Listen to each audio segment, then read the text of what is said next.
Así es. Perfecto. Gusto de saludarles entonces a cada uno de ustedes, ¿cierto? Vamos a intentar abarcar, como les decía, el Evangelio de Lucas, o la mayor cantidad de elementos, detalles, discusiones sobre este Evangelio, para así terminar la próxima clase con nuestro curso con el Evangelio según San Juan, ya que hemos dado todo un rodeo panorámico de elementos históricos, filosóficos, elementos religiosos de contexto para poder entender los evangelios. Ese es como el objetivo de este curso. Entonces, ahora estamos mirando el Evangelio según San Lucas. Tengo algunas cosas que escribí por aquí sobre este libro que me parecen re interesantes como para introducir. Pero antes de hacer esa introducción, quiero hacer una introducción personal. O sea, es como yo siempre he visto este libro, a mí me fascina porque tiene unas discusiones re interesantes. La primera es que en los círculos teológicos un poquito menos conservadores existe la tendencia a pensar de que la obra de Lucas junto con la obra de Hechos de los Apóstoles siempre fue un solo volumen. A veces es una discusión, no estoy diciendo que el profesor crea que es así, sino que hay suficientes argumentos a favor para creer en que eran un solo volumen y que en algún momento, con motivo a la cuestión pedagógica y la circulación de esta enseñanza, Lucas, el escritor, habría separado en dos tomos esta única obra, que incluiría el Evangelio de Lucas y Hechos, haciendo un pequeño arreglo, algunas adiciones a la introducción de lo que nosotros para que pudiera tener sentido una lectura independiente. ¿De acuerdo? ¿Captaron lo que dije, no? Ok, entonces, aparentemente habría sido un solo tomo este Evangelio de Lucas y el Evangelio, y el libro de Hechos de los Apóstoles. Ahora, ¿por qué? Porque hay suficiente antecedente. Ambas obras están dirigidas hacia la misma persona, ¿ya? A un alto dignatario del mundo romano, Teófilo, al cual se le denomina excelentísimo, que es un término que solo se ocupa para los grandes gobernadores o las personas que pertenecen a la aristocracia, ¿eh? La palabra utilizada es la palabra kratiste en griego. Entonces, eso nos da a entender también que este personaje, Lucas, es un personaje completamente distinto a los otros evangelistas porque parece pertenecer a la clase media alta. También un tipo que tiene un tipo de lenguaje demasiado elevado, su griego es muy alto y ya recibió los elogios incluso de personajes del mundo de la teología liberal, como es el caso de Harnack. Harnack dice que no se le puede criticar absolutamente nada al estilo literario que tiene Lucas respecto de los otros evangelios, porque, o sea, está lejos, lejos en calidad literaria de los otros evangelios, con un griego pulcro, elevado, ¿cierto? Y que da cuenta justamente de la posibilidad más grande de que efectivamente no hayan discusiones respecto de que él sea el autor tanto del Evangelio de Lucas como de Hechos de los Apóstoles. ¿Eh? Ya vamos a hablar un poquito del tema del autor, pero esta autoría se ha sacado casi por descarte, porque al analizar las personas que acompañaron en el viaje o en los viajes misioneros a Pablo, cuestiones que se relatan en el libro de Hechos de los Apóstoles, uno hace un descarte de todas estas personas que acompañaron a San Pablo, que es probablemente el personaje más importante en Hechos de los Apóstoles después del Espíritu Santo, y uno empieza a sacar por descarte, por condiciones, capacidades de escritura, cercanía con Pablo, menciones en las otras cartas, y uno llega claramente a la persona de Lucas, un griego, probablemente nacido en Antioquía, converso, según los estudios de la tradición, converso en el día de Pentecostés probablemente, y miembro de la iglesia de Antioquía, donde habría comenzado todo el movimiento misionero, se hizo una estrecha relación con Pablo y le comienza a acompañar desde su segundo viaje misionero. Entonces, entre todos los personajes que se mencionan ahí en Hechos de los Apóstoles, uno de ellos probablemente debió ser el que escribió. Y aunque Lucas no aparece ahí muy mencionado, siempre se relata o se usa el nosotros, la primera persona del plural. Entonces, alguien está esperando aquí, Yasmín, bienvenida.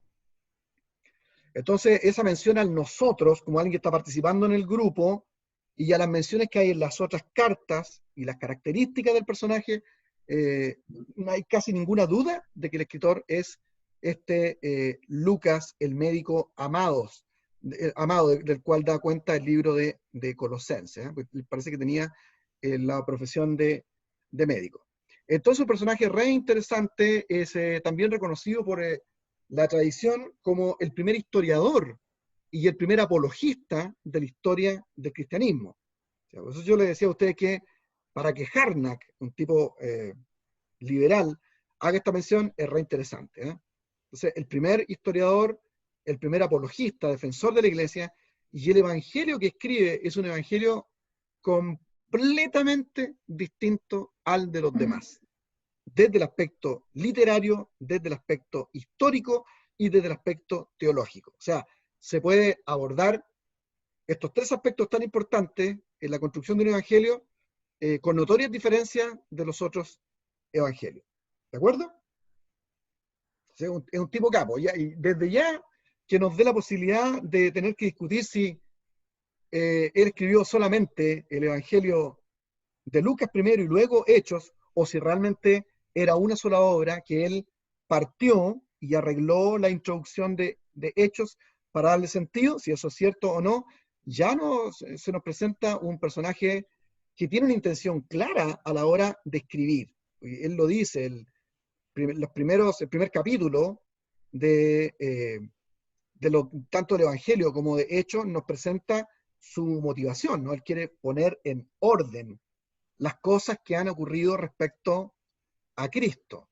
Un orden no sistemático, porque no lo hace de manera sistemática, ni tampoco de manera cronológica. Cuando él ocupa la palabra orden, se refiere más bien a la mente de un historiador que está tratando de hacer una narrativa lógica, que sea fácil de digerir por el destinatario al cual él está escribiendo. O sea, el gallo es un historiador, un defensor del Evangelio, que lo que intenta es terminar de convencer a alguien que no sabemos, este destinatario, si era un discípulo de Lucas o un benefactor, o sea, un personaje que a lo mejor financiaba los escritos de este Lucas. Es un gran literato, es un gran escritor. Entonces en su trabajo se nota que él intenta hacer una narrativa continua, lógica, inteligente, donde ponga en orden los sucesos que ocurrieron con Jesús y el nacimiento de la historia de la iglesia, pero con fines lógicos, con fines de que la persona que lee al otro lado tenga la mejor narrativa, la más inteligente y la más digerible respecto de los hechos de Jesús y el nacimiento de la iglesia cristiana. ¿De acuerdo? Eso es lo primero, antes digamos, de compartirle algunas cosas que escribí aquí como introductoria, que es como los que a mí siempre me han llamado la atención. O sea, ya debe quedar en nosotros, aquí grabadito en la cabeza, el hecho de que el estudio del Evangelio de Lucas no es solo, es siempre con el libro de los Hechos de los Apóstoles. Y el estudio de los Hechos de los Apóstoles siempre es con el Evangelio según San Lucas. Están los dos unidos. Independiente, que sea cierto que fueron un solo volumen y que después lo separó, o que lo haya escrito de manera separada, ¿no? Como sea, las dos obras se necesitan la una a la otra. Ahora, antes de ir para allá, otra vez, todavía, hay algunas particularidades re interesantes también en este evangelista, porque es tan diferente la forma y los énfasis con que escribe Lucas, que más o menos de los 1100 y tantos versículos que debe tener el Evangelio según San Lucas, la mitad, por lo menos, son propios de Lucas. O sea, no aparecen en el Evangelio de Mateo ni el Evangelio de Marcos. Ese es otro dato re interesante. O sea, por ahí debe andar más o menos, puedo corroborar el dato, 1100 y tantos versículos, y la mitad más o menos, o por lo menos unos 500, son versículos que no aparecen ni en Mateo ni en Marcos. Entonces, otra vez, es un evangelio que aparenta estar solo frente a los demás, a pesar de la teoría marcana que dice que tanto Lucas como Mateo tomaron los materiales de Marcos. ¿Se acuerdan que hemos hablado de esto? Mucho ya, ¿no? Esa es como la teoría más moderna en términos literarios. Lo que, por supuesto, el mundo conservador, creo que yo le expliqué a usted, siempre ha sido refutado en el sentido de que estos evangelistas se conocieron, por lo menos el caso de Juan Marcos, ¿cierto? Del Evangelio de Marcos, que da origen a la teoría marcana. Este Juan Marcos se tuvo que haber conocido con Lucas, probablemente cuando Pablo y Bernabé visitan junto a Juan Marcos la iglesia de Antioquía por primera vez. Ahí se encuentran con este Lucas, que era miembro de la iglesia de Antioquía, converso en la época del día de Pentecostés. Entonces, los que dicen no le dan mucho énfasis a la teoría marcana, lo que argumentan ellos es que ellos tenían que haber tenido materiales similares porque era propio de las formas de predicación del mundo apostólico el tener cierto tipo de frases y de expresión del evangelio que les eran comunes. Entonces eso explicaría el uso de la misma frase, ¿cierto? Entonces yo cuando expliqué la teoría marcana hice énfasis en que lo que llama la atención a los literatos es por qué la misma frase. Bueno, si ahora me pongo del lado de aquellos que son conservadores y no le dan énfasis tanto a la teoría marcana, bueno, el asunto es que parece que los evangelistas en la época primitiva tenían formas de predicación del evangelio que incluía frases de memoria, lo que explicaría la similitud o las frases idénticas en los evangelios. ¿De acuerdo? Ya, ¿lo enredé más con eso o no? ¿No? ¿Sí? ¿Estamos bien? Ok. Bueno, vamos a echar una miradita. Lo que estamos diciendo entonces, bueno, lo que yo aquí escribí un poco es que estamos frente a un tipo que es un artista literato, es un artista de la palabra. Este personaje es un caperuso, el genio por excelencia de la escritura. Y por lo mismo se reconoce este evangelio como el más literario de todos los evangelios. Ese es algo que tienen que anotar ustedes, interesante. El más literario de todos los evangelios, el mejor hecho, el más refinado, el más pulcro, el más pensado. Y como yo les dije, pensado para explicar una verdad en términos lógicos. No es un orden cronológico, no es un orden sistemático, o sea, que intente explicar las doctrinas de manera sistemática, no. Es un orden lógico. Está intentando explicar la verdad a alguien, convencerlo, terminar de convencerlo. A este Teófilo, ¿no? Que no sabemos si es su discípulo, es su benefactor, pero que sí había estado en contacto con Lucas y tenía antecedentes de lo que había pasado con Jesús, el llamado Cristo. Bien, otra cosa interesante, si seguimos hablando de la literatura y que apunté por acá, es que el Evangelio de Lucas nos pone en escena literaria a nosotros también 4 bellos poemas o cantos de la historia de la iglesia, ¿ya? El primero, en Lucas, si quieren anotar ahí, 1:46, capítulo 1, 46, 55, conocido como el Magnificat. ¿Sí lo han escuchado? ¿cierto? El canto que entona María cuando va a visitar a Elizabeth. Segundo, el Benedictus del capítulo 1, versículo 67 al 79, el que pronuncia Zacarías en el nacimiento de Juan. De Zacarías lo menciona en el nacimiento de Juan. Ese es el Benedictus. El Gloria in Excelsis del capítulo 2, versículo 14. Gloria in Excelsis, capítulo 2, versículo 14, que cantan los ejércitos celestiales con motivo de que ha nacido el Salvador del mundo. Gloria in Excelsis. Y el último, llamado Nunc Dimittis, como suena, N-U-N-C, Nunc Dimittis, como suena, D-I-M-I-T-I-S, Dimittis, Nunc Dimittis, que es la oración de Simeón en el momento que se hace la dedicación del niño Jesús, capítulo 2, versículo 28 al 32. Me ha parecido interesante que sepan esto. Ahora bien, otro elemento también referido a las formas de literatura que utiliza Lucas, a diferencia de los otros evangelios, es que en este evangelio no hay un tipo de lenguaje provincialista. ¿Qué trato de decir con esto? Él no está circunscribiendo la revelación o esta historia revelada del Cristo a un sector geográfico, sino que él plantea su lenguaje desde un evento cosmopolita.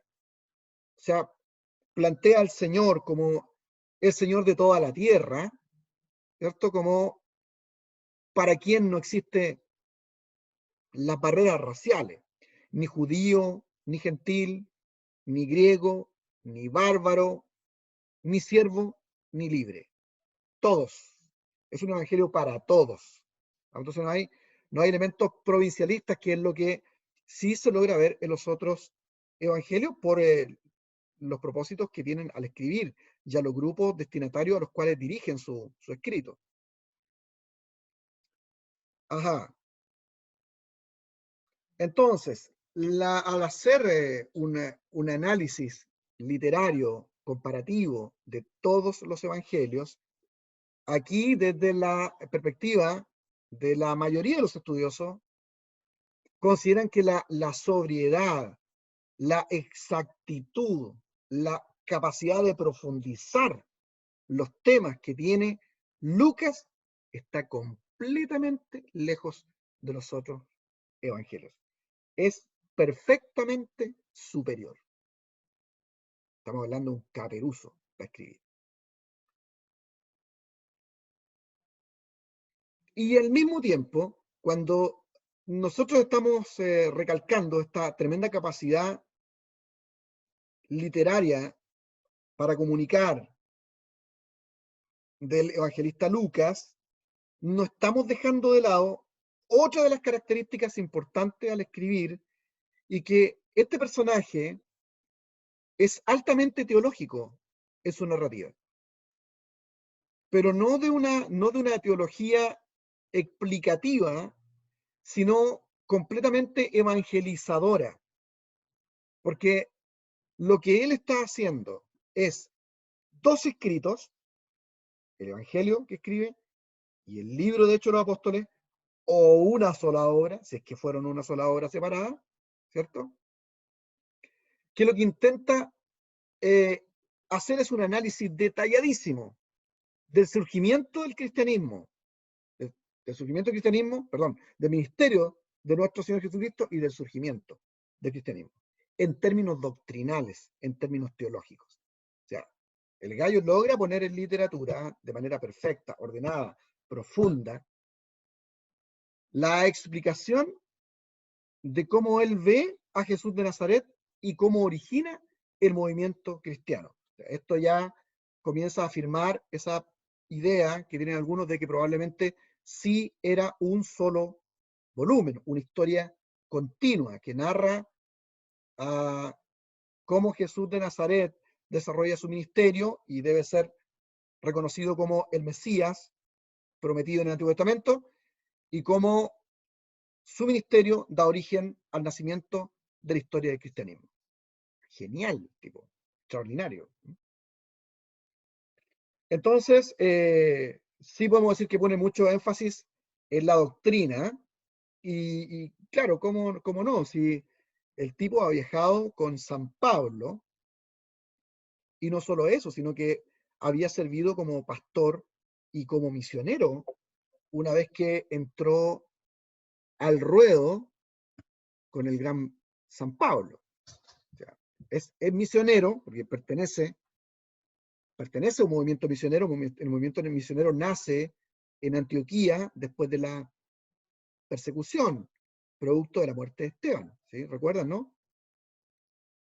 Él lo describe muy bien en el libro de Hechos de los Apóstoles, y por eso digo que para poder entender este evangelio hay que conocer Hechos de los Apóstoles. En Hechos de los Apóstoles se menciona que la iglesia estaba creciendo mucho, y hay una persecución que se origina a raíz de la muerte de Esteban. Eso va a ocasionar por lo menos dos cosas interesantes: que la dispersión que se ocasiona por la huida de los cristianos desde Jerusalén ocasiona el surgimiento de un tremendo movimiento de misiones en Antioquía. Y en segundo lugar, que ese movimiento sea un movimiento casi exclusivamente de laicos, porque los apóstoles se quedan en Jerusalén. A los apóstoles les tenían miedo, y a pesar de que había persecución a los cristianos, a los que persiguieron fueron a los cristianos regulares, no a los apóstoles. Entonces, es una cosa re interesante. Bueno, este Lucas es un personaje que pertenece a ese movimiento misionero, pero no solo eso, sino que también había pastoreado, y es por eso que tiene esta mirada doctrinal a la hora de la construcción literaria de su evangelio y del libro de Hechos de los Apóstoles. ¿Sí? Pastor, ¿por qué? Porque al leer los Hechos de los Apóstoles y las cartas que escribe Pablo, se puede inferir de que este Lucas probablemente fue el pastor de la iglesia de Filipos. O sea, la iglesia más fiel, una de las iglesias más misioneras, la iglesia que por excelencia protegía a Pablo y de la cual Pablo recibía ofrenda, que Pablo nunca recibía ofrenda, nunca aceptó eso, solo lo aceptó de los filipenses. Eh, Aparentemente era una de las iglesias más sólidas y de las que más quería Pablo, y es porque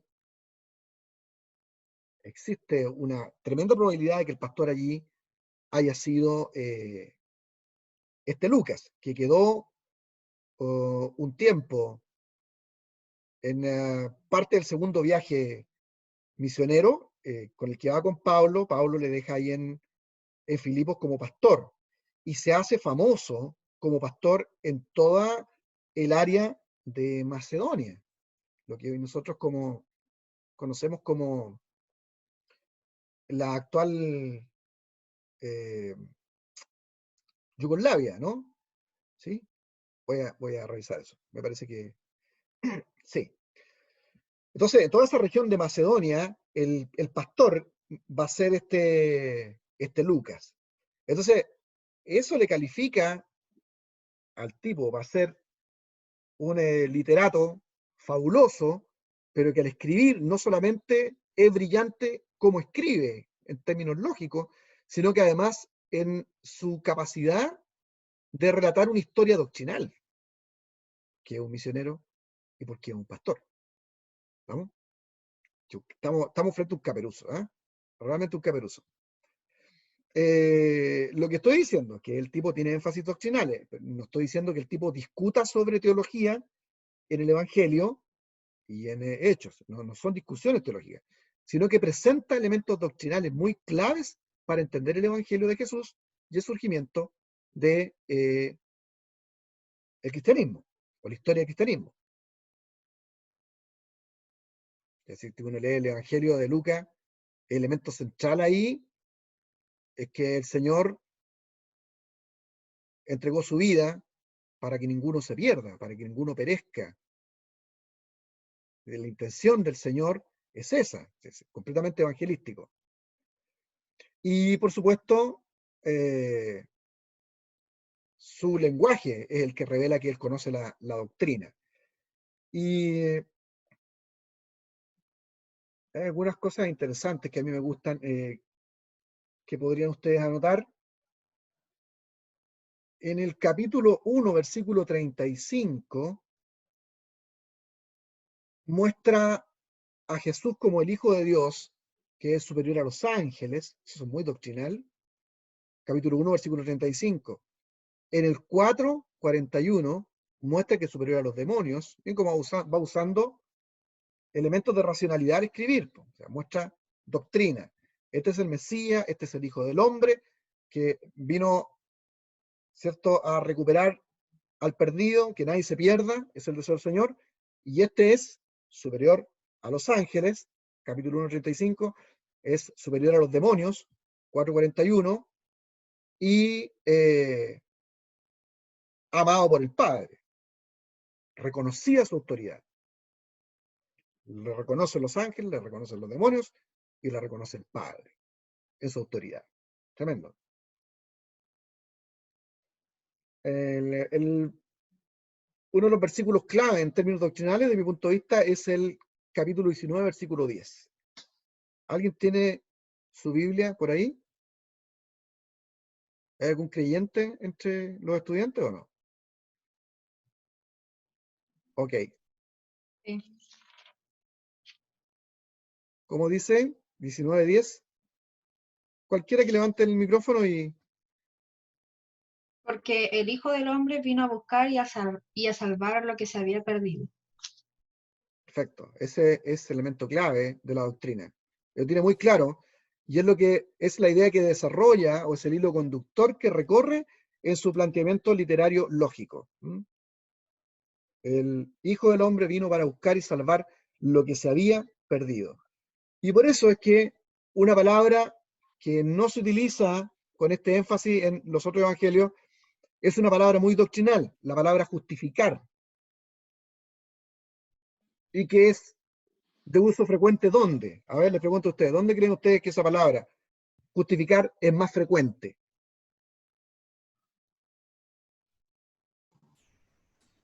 ¿Como en juicios legales?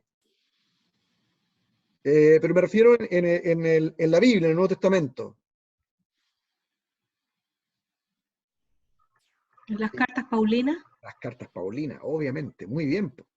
Entonces lo que demuestra es la preparación doctrinal que él tiene como misionero y pastor, que está al lado de un capo más grande, como el caso de San Pablo. Y esto estoy explicándoselo a ustedes que es una diferencia que tiene este evangelio respecto de los otros evangelios. O sea, el uso de esas palabras que son de un carácter tremendamente doctrinales. Muy bien. Y otras cosas interesantes sobre el mismo tema, lo doctrinal. Lucas lo que hace es como poner fundamentos en su escrito evangélico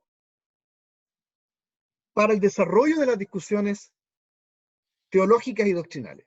O sea, yo les dije a ustedes, no es que se pone a discutir teología, pero lo que hace con su narrativa de tipo doctrinal es poner fundamentos que luego se van a explicar en los otros libros del Nuevo Testamento. Fundamentos importantes como, por ejemplo, el significado del arrepentimiento, el significado y la importancia de la salvación, arrepentimiento, salvación, el concepto de pecado, el concepto de, ya lo dije, justificar, justificación, son palabras que se usan en su evangelio, redención, que le hacen de una narrativa muy orientada hacia lo doctrinal. Y por supuesto, una característica que no solo tiene el Evangelio de Lucas, sino también el libro de Hechos de los Apóstoles, es la forma en que Lucas trata el tema del Espíritu Santo. O sea, no, lo trata como ningún otro evangelista.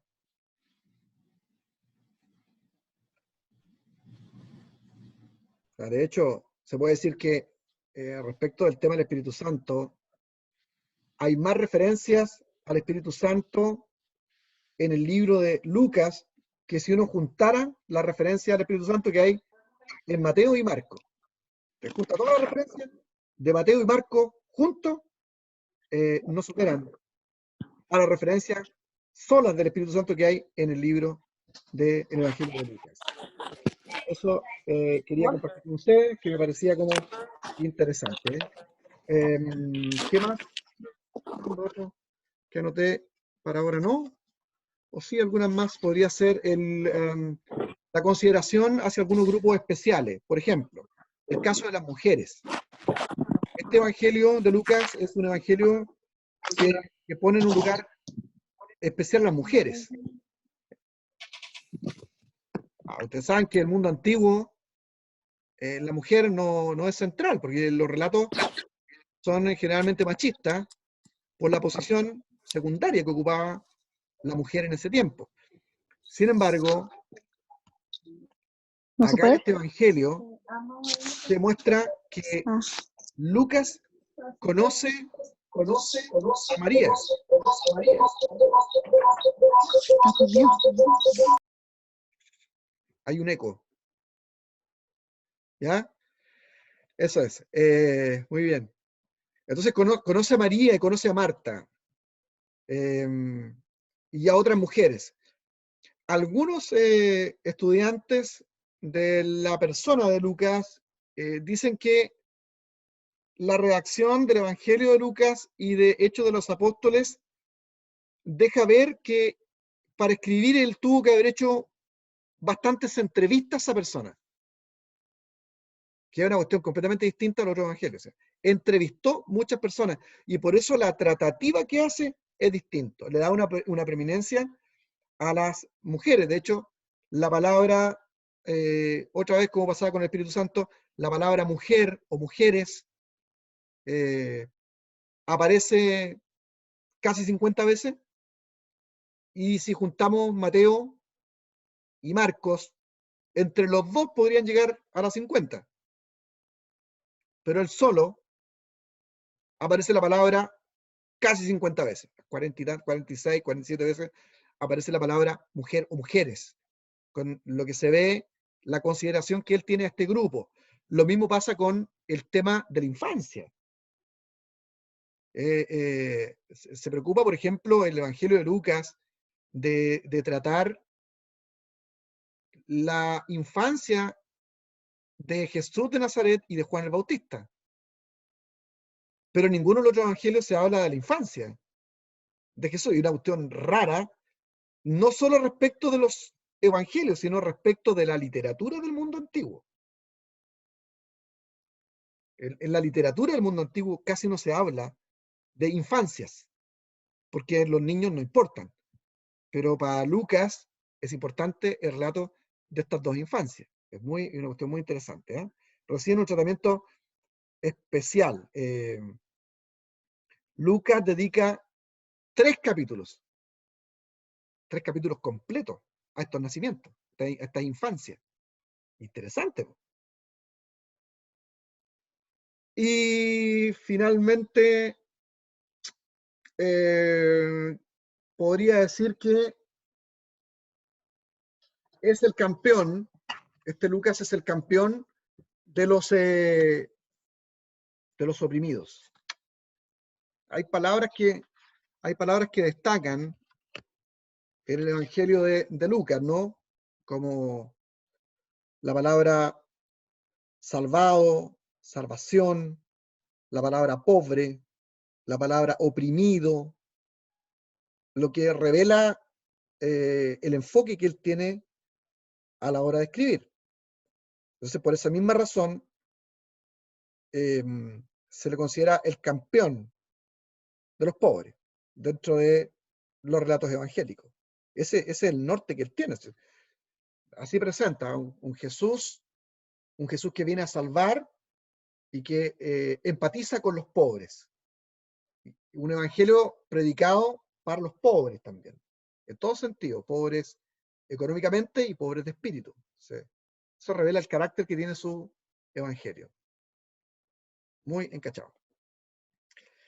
Bien, dicho este preámbulo, pues un preámbulo al Evangelio de Lucas, y nos queda media hora, vamos a tratar de escribir, ¿cierto? Y analizar algunos otros elementos ya desde la mirada que hemos estudiado los otros evangelios, o sea, desde el método teológico, ¿cierto? Que es mirar autor, destinatarios, ¿cierto?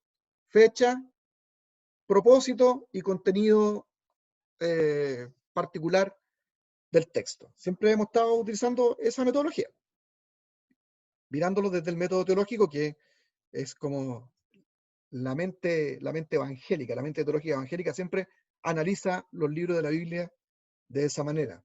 Ya es una tradición, que a mí me gusta mucho por lo demás. Ya habiendo tenido una idea de quién es este personaje del que nosotros estamos hablando y su énfasis literario, su manera de escribir, abordamos desde el método teológico ahora. Vamos al autor. Ya decíamos nosotros que este autor parece que no hay discusión respecto de que sería Lucas, el compañero de viaje del apóstol Pablo. Es un gentil griego de Antioquía, entra en escena en el segundo viaje del apóstol Pablo, situación que se nos relata en el capítulo 16 del libro de Hechos de los Apóstoles. Es un pastor, es un misionero, lo dijimos, ¿no? Y para saber de que este es el autor, el Evangelio capítulo 1, los primeros 4 versículos son la clave. ¿Ya? Porque hay mucha información y mayor información respecto al otro evangelio sobre el origen. Ahí aparece en estos 4 versículos la intención que él tiene para escribir, los métodos que él usa, y da a entender que él sabe que hay contemporáneos que también han escrito sobre la historia de Jesús. ¿Quién tenía una Biblia por ahí? Alguien delante me ayudó a leer. Si leemos el capítulo 1, versículo 1 al 4.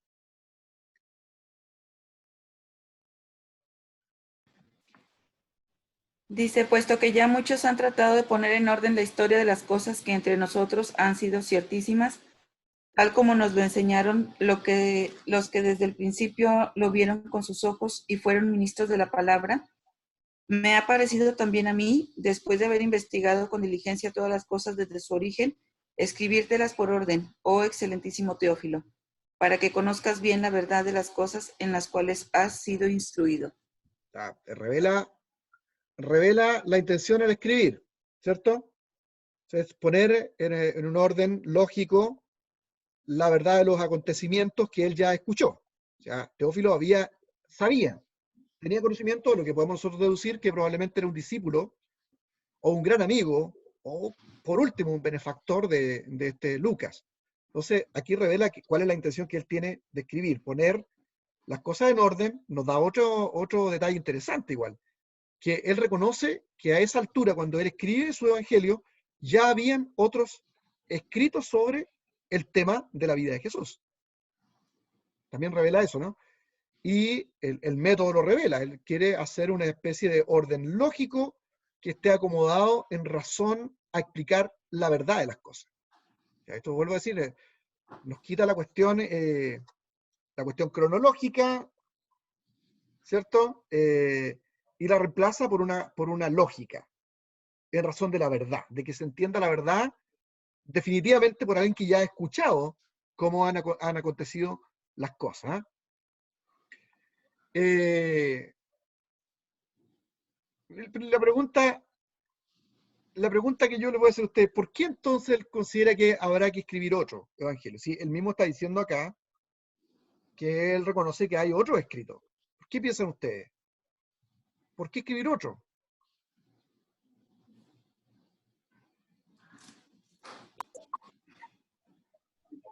¿Porque va a otro público dirigido? Sí, porque, bueno, va a Teófilo, que es un gallo que está en la corte y parece que necesita otro tipo de informaciones, ¿no?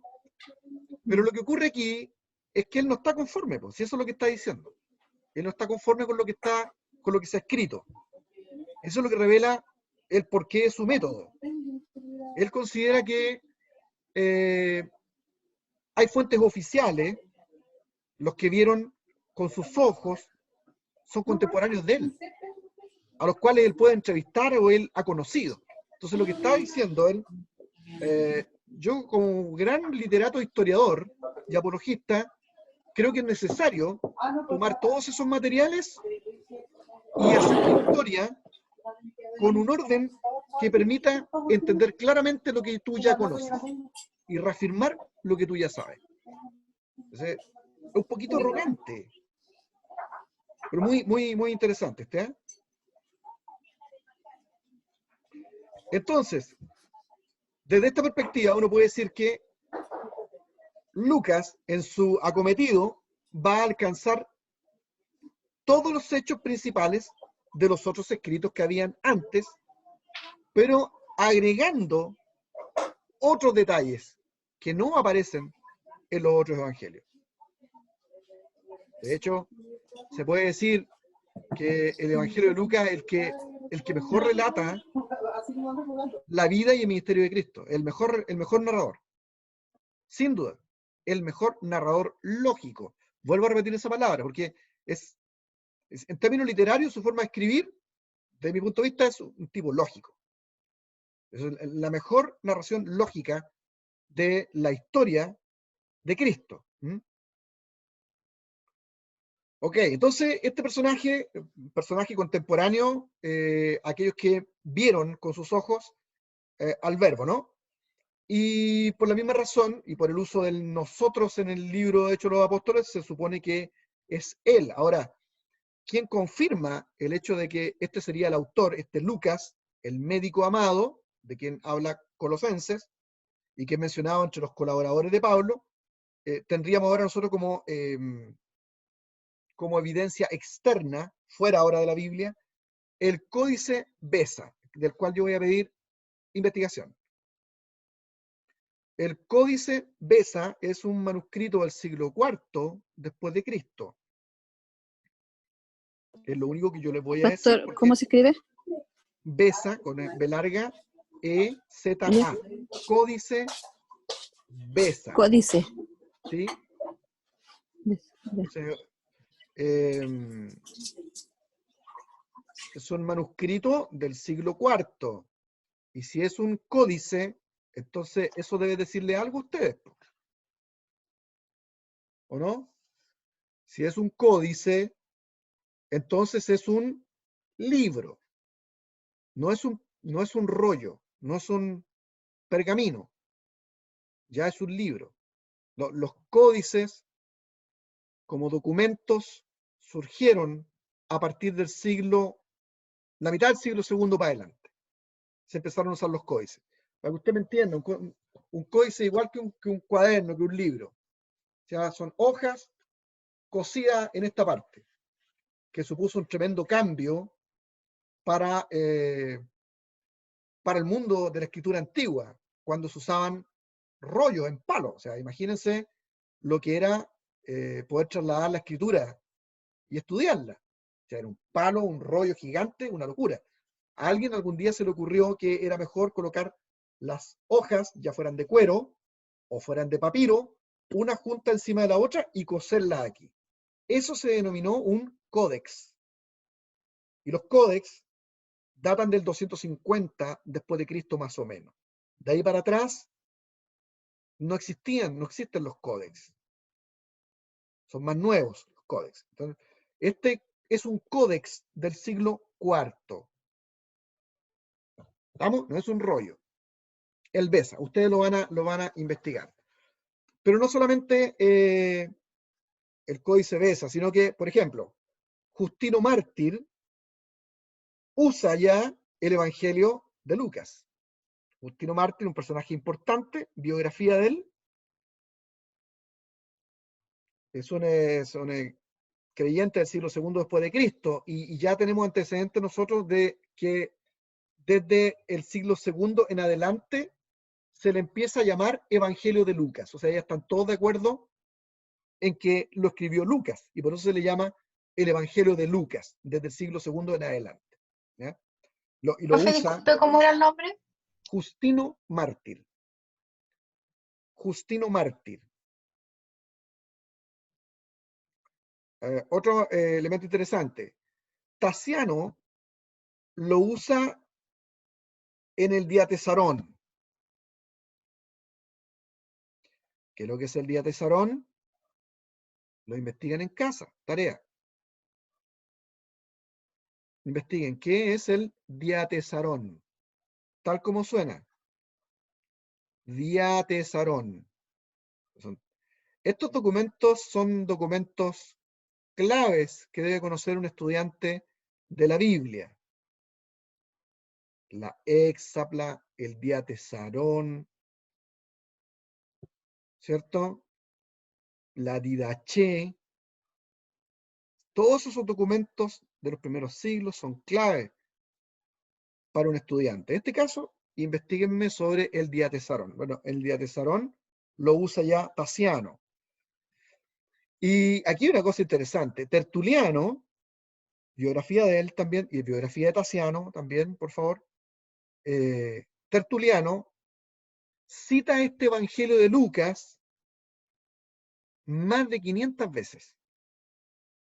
Que un Tertuliano, un caperuso. Entonces, al citarlo, le está dando validez. Lo cita 500 y tantas veces, es extraordinario. Por lo que están dándole una plena autoridad al hecho de que Lucas es el verdadero autor de este Evangelio. Y un dato también interesante, el hereje Marción lo usa dentro de su canon. Biografía del hereje Marción igual, ¿eh? El hereje Marción es clave también porque él hizo un canon para el Nuevo Testamento, y dentro de su canon estaba considerado el Evangelio según San Lucas. Está muy encachado, ¿eh? Ok, entonces, este es una obra de Lucas, el médico amado, no cabe la menor duda. Por descarte, como les dije antes a ustedes, al revisar el uso del nosotros en el libro de Hechos de los Apóstoles, al considerar que es parte del grupo de colaboradores de Pablo, las menciones que hay en las otras cartas, el uso que hace de algunas ideas médicas, y el hecho de que en Colosenses se da a entender de que su oficio es la medicina, nos llevan a la inevitable verdad de que este es el escritor del Evangelio que lleva su nombre, Lucas. Por otro lado, también yo les dije a ustedes la educación. ¿Quién tenía la educación de Lucas? De un tipo de la clase media alta, griego, refinado griego, como lo reconoció Harnack. Hay algunos detalles interesantes que yo anoté aquí en mis apuntes. Está re interesante. Por ejemplo, en el capítulo 27, de hecho, los apóstoles, hay una descripción sobre un naufragio. Y según los que estudian la literatura antigua, dicen que esta descripción es una de las más brillantes de la literatura antigua, no solo de la Biblia.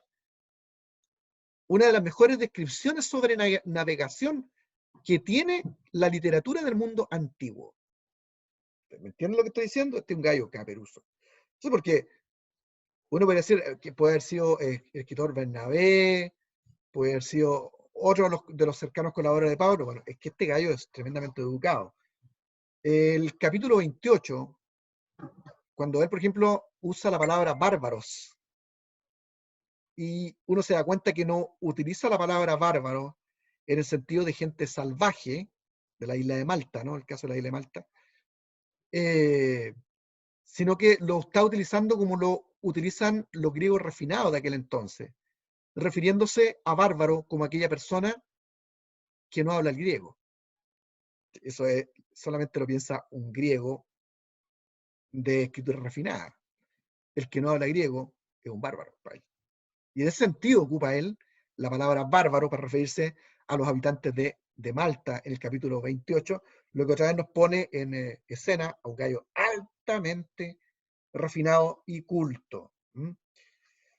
Y bueno, en la mención al el hecho de que este tipo es médico, aparece en Colosenses capítulo 4, versículo 14, ¿no? Y si ustedes se fijan en la manera en que hace las menciones sobre cuestiones médicas, en el Evangelio de Lucas, capítulo 8, versículo 43, otra vez nos pone en escena como el autor de este Evangelio a este gran Lucas llamado el médico amado. Está re interesante esto, ¿eh? Ok, eso es suficiente como para el tema del autor, siguiendo nuestro análisis teológico. Respecto a los destinatarios, así cortito, porque el destinatario es un personaje, ¿no?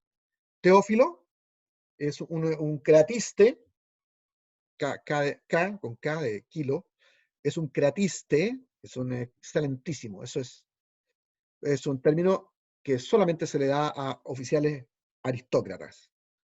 ¿Quién es? Aquí no sabemos. Pues. Yo vuelvo a repetir, varias veces he repetido esta clase. Discípulo de Lucas, amigo, un alto dignatario, difícil, quizás, quién sabe, ¿no? Si era de clase media alta, el Lucas, un benefactor, un protector. Bueno, el caso es que este destinatario había huido ya, eso es lo que dice el texto, que él ya había huido las cosas, sabía del cristianismo.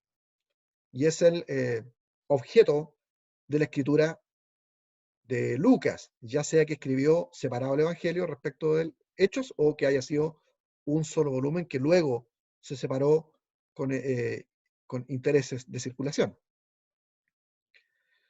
El asunto es que hay un enlace perfecto con Hechos 1.1, ¿no? El Evangelio con Hechos 1.1. Ustedes se dan cuenta cómo parte el Hechos capítulo 1.1, ¿sí o no? Se nos muestra la resurrección y los 40 días por resurrección que Jesús utiliza para la enseñanza de sus discípulos antes de la ascensión, ¿cierto? Así parte el libro de Hechos. Y calza perfectamente con el final, ¿cierto? Del Evangelio de Lucas, en el capítulo 24, que se nos habla exactamente de lo mismo. ¿Eh? Y ambos hacen un énfasis en el Espíritu Santo. Entonces, no hay duda aquí en esto, no hay mucho que decir. El destinatario claramente es este Teófilo. Lo que no sabemos es si era su discípulo o una especie de benefactor. Muy bien, ¿nos quedan algunos minutos? Sí, nos quedan. Ok, la fecha la vamos a poner por ahí por el 60 después de Cristo. Hay posiciones muy equidistantes aquí. Hay algunos que ponen antes del 60 y mucho después del 60. Entonces, vamos a ir a punto medio, pero decir algunas cosas interesantes. Tuvo que haber sido escrito antes de que se escribiera Hechos de los Apóstoles, obviamente. ¿Cierto? Y otra cosa interesante para fechar es que ya habían otros escritos que hablaban sobre la vida de Jesús, porque lo dice el texto. Entonces, por eso la fecha 60 después de Cristo es una buena fecha. ¿Ya? Para quienes no les gusta la fecha del 60, el argumento que van a usar es que este copió a Marcos. Pues, si le ponemos fichas a la teoría marcana, entonces tuvo que haber sido mucho después del Evangelio de Marcos. Entonces, eso no les gusta la fecha del 60 después de Cristo. Pero yo les expliqué a ustedes ya que desde el punto de vista más conservador, estas frases iguales más bien se pueden explicar por el hecho de que había una forma de de la predicación del Evangelio. La querigma, en tiempos apostólicos, usaba muchas frases que todos repetían, ¿no? Entonces, de hecho, la querigma o la predicación apostólica estaba centrada en tres cuestiones básicas, ¿no? Cristo había muerto, Cristo había resucitado y Cristo venía, que son los tres elementos esenciales de la predicación, de lo que se denomina querigmata o querigma, ¿cierto? Cristo murió, Cristo resucitó, Cristo viene. Entonces, estas frases iguales obedecen más bien a las formas de la predicación apostólica. Para aquellos que dicen, no, la teoría marcana, hasta por ahí no va, es otra cuestión literaria, interesante, pero el mundo conservador tiene otras formas de explicar estas semejanzas, aparte de la teoría marcana, ¿ya?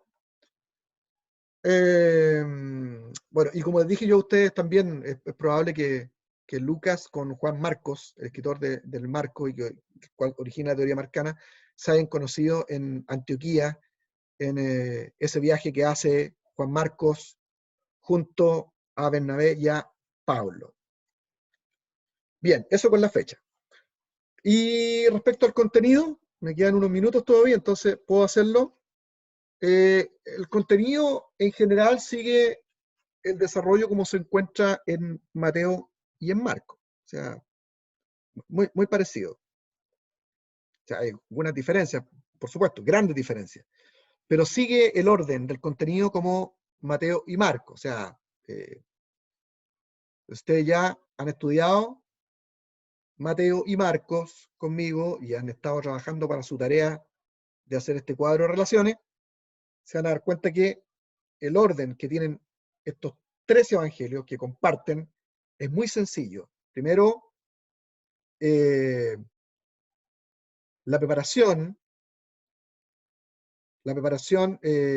infancia de nuestro Señor Jesucristo, la preparación para la misión de Él, ¿cierto? El ministerio en Galilea, la subida a Jerusalén, el ministerio en Jerusalén, la pasión, la muerte y la resurrección. Eso es el orden más básico de los materiales de los tres evangelios. Entonces, en este sentido, Lucas sigue ese mismo orden. Vuelvo a repetir, ¿cierto? La infancia de Jesús, la preparación para la misión de él, el ministerio en Galilea, la subida a Jerusalén, el ministerio en Jerusalén, la pasión, muerte y resurrección de nuestro Señor Jesucristo. Ambos, Mateo, Marco y Lucas. Eso hay que saberlo de memoria. Ese es el arreglo básico de los tres evangelios. Ahora, por supuesto, aquí es donde Lucas tiene otros materiales. Yo dije por lo menos 500 versículos distintos a los otros evangelios y que hacen que su evangelio sea particular porque tiene formas distintas de tratar. Por ejemplo, en la pura subida a Jerusalén, Lucas invierte 10 capítulos. Miren la diferencia. Pero y bueno, y lo otro, el Mateo ocupa 2 capítulos. Y Marco 1. De tremenda diferencia. ¿Por qué? Por los énfasis doctrinales, por el arreglo lógico que él está utilizando con sus fines metodológicos que expresa en el primer capítulo. Que él, sabiendo que hay una serie de otros materiales que cuentan la historia que ya conoce Teófilo, le ha parecido a él escribir algo desde su lógica, tomando en cuenta que muchas personas existen que han visto y oído de cerca lo que aconteció con nuestro Señor Jesucristo como testigos oculares. Es una mente de un literato el gallo, es un tipo de un orden lógico increíble, o sea, es el personaje. Bueno, también lo es Mateo, también lo es Marco, ¿no? Siempre digo lo mismo. Lo que pasa es que cuando uno se centra en un otro evangelio, empieza a recordar cuestiones que son interesantísimas. Pero el arreglo entonces es el mismo de contenido, ¿no? No olvidarlo. La infancia de Jesús, ¿cierto? Esto como papagayo, hay que repetirlo como estudiante, ¿no? Porque eso nos ayuda a nosotros en las clases que hacemos en las escuelas dominicales o cuando enseñamos a otros. La infancia de Jesús, la preparación para su misión, el ministerio en Galilea, la subida a Jerusalén, el ministerio en Jerusalén, pasión, muerte, resurrección. Diferencia, grandes diferencias. La pura subida a Jerusalén en Lucas se relata en 10 capítulos. Mateo 2, Marcos 1. Ahora, hay una infinidad de detalles que no alcanzamos nosotros ni en un curso entero de Evangelio, ¿cierto? Gigantes, solo dedicados a Lucas, para poder tratarlos con especificidad, porque son muchos los detalles. Sin embargo, hay algunas adiciones que uno puede considerar como que son ya exclusivas. Por ejemplo, aquí, vamos cerrando con esto, quedarnos unos minutos y yo creo que vamos a alcanzar. La información del nacimiento de Juan el Bautista. Esta es exclusiva del Evangelio de Lucas. La información del nacimiento de Juan el Bautista. No aparece en otro lado. El nacimiento y niñez de Jesús. Ya le había dicho antes que una de las características es la palabra niño, ¿cierto? Y el énfasis que hace a la niñez como personajes. Eso solo aparece en este Evangelio. El uso de la genealogía. También es distinto en Lucas, porque Lucas no pone énfasis en una genealogía vinculada a la realeza del Cristo, como lo hicieron los otros evangelistas, sino que lo pone desde Adán, manteniendo este sentido que yo les expliqué al comienzo a ustedes, de que él lo presenta al Hijo del Hombre como un cosmopolita, como un salvador del mundo entero. No es provincial su lenguaje. Desciende de Adán, del hombre Adán. No con la cuestión de la línea de David, la realeza. Entonces, la tratativa de la genealogía es distinta. El sermón en Nazaret también es una exclusividad de este evangelio. Cómo presenta, ¿cierto?, el hecho de que Jesús se vincula a sí mismo relacionado con las escrituras proféticas. Que es otra cuestión re interesante de este evangelio. El llamamiento especial de Pedro, único en Lucas. Los 6 milagros, 19 parábolas, de ellas algunas que solamente aparecen en Lucas, como por ejemplo el samaritano, el rico y el necio, la higuera estéril, los asientos en la boda, ¿se acuerdan o no?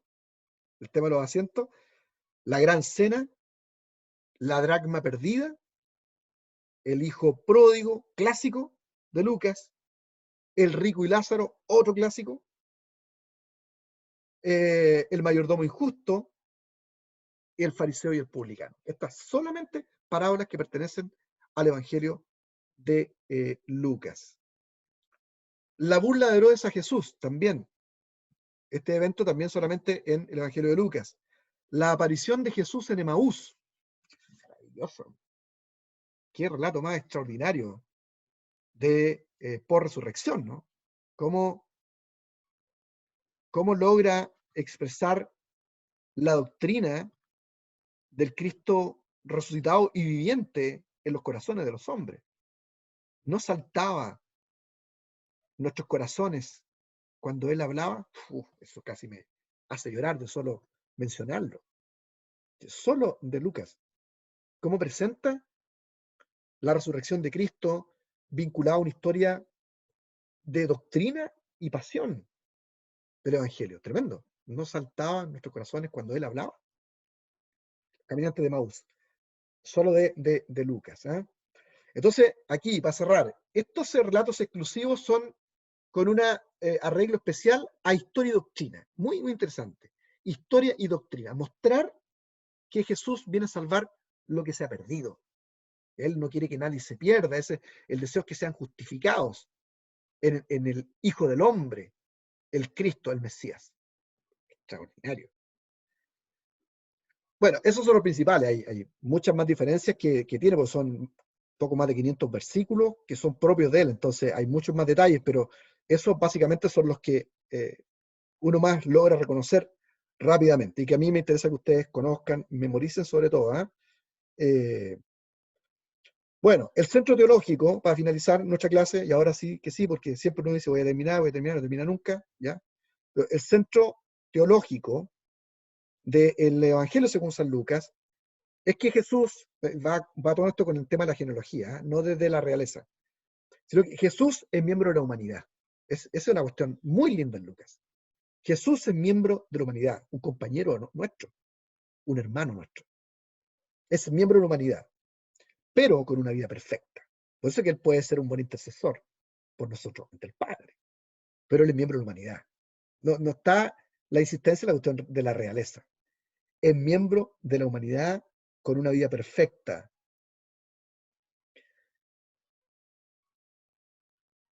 Representativa del Hijo del Hombre por medio del Espíritu Santo. De otra vez el énfasis, el Espíritu Santo. Muy lindo, fabuloso. Les dejo este versículo lindísimo, que a mí me gusta y que resume la idea teológica de todo el libro. Capítulo 2, versículo 11 del Evangelio. ¿Qué dice ahí? El Señor nos ha enviado un Salvador, que es Cristo el Señor. ¿Cierto? Lindo, porque aquí presenta las dimensiones de la doctrina de Lucas. Jesús tiene una misión, es Salvador, lo presenta con su misión. Y lo presenta como Cristo el Señor. Dos términos que apuntan hacia convencer al mundo judío que este es el Mesías que están esperando. Lindísimo evangelio. Extraordinario. Bueno, se nos fue la hora, son las 10:04. Abarcamos, sí, logramos abarcar hartas cuestiones interesantes. Lo que yo les recomiendo es que, pues como yo tiendo a hablar un poco rápido, pero ustedes van tomando apuntes, yo lo sé, agarren sus apuntes, los ordenen en su cuaderno, hagan las investigaciones que yo les pedí, ¿cierto? No son muchas tareas, y estén trabajando en la tarea final que me interesa a mí, que es el cuadro de relación entre todos los evangelios. Vuelvo a repetir, para poder aprobar este curso, ya están aprobados porque han estado en prácticamente todas las clases. Entonces, es la primera. Y tener las tareas de ese pequeño texto que yo les mandé, con eso es suficiente. Con eso ustedes aprueban. Echa el examen que hay atrás y el análisis crítico, esas tareitas es suficiente. Por supuesto, si usted hace eso nomás y no me hace las otras tareas, y otros hermanos, como así ha sido, han enviado tareas, esos van a tener un poco mejor nota. Todos van a calificar, pasan el curso, pero los que hacen más tareas, ¿cierto? Eso siempre tienen una mejor calificación. Así que tenemos 2 semanas para terminar todas nuestras tareas. 2 semanas, ¿por qué? Porque la próxima clase es la última, ¿ya? Ah, no, pues, a ver, ¿qué estamos haciendo? No, estoy equivocado, ¿no? ¿Sí? ¿Terminaron con el Pastor Luis hoy día? La próxima semana. Ah, no, entonces, ok. Yo tengo una clase más con ustedes. Espero que nos podamos juntar el viernes a las 8:30. Puede ser a las 8, puede ser, ¿cierto? 8:30, 8:30. ¿Sí? El viernes tengo una clase de recuperación con ustedes. Y la última clase es el día martes próximo, con el Pastor Luis. Entonces ustedes tienen tiempo para terminar las tareas de este martes que viene al siguiente. Tienen 15 días. ¿Por qué? Porque uno puede entregar, la última vez que uno puede entregar tareas es el comienzo de la primera clase de la materia siguiente. Hay como tope, ¿ya? Entonces tenemos tiempo para ponernos al día y que usted pueda terminar sus tareas básicas y si puede abarcar las otras, mucho mejor. ¿Estamos? Súper. ¿Puedo hacer un comentario? ¿Perdón? ¿Puedo hacer un comentario? Sí, claro.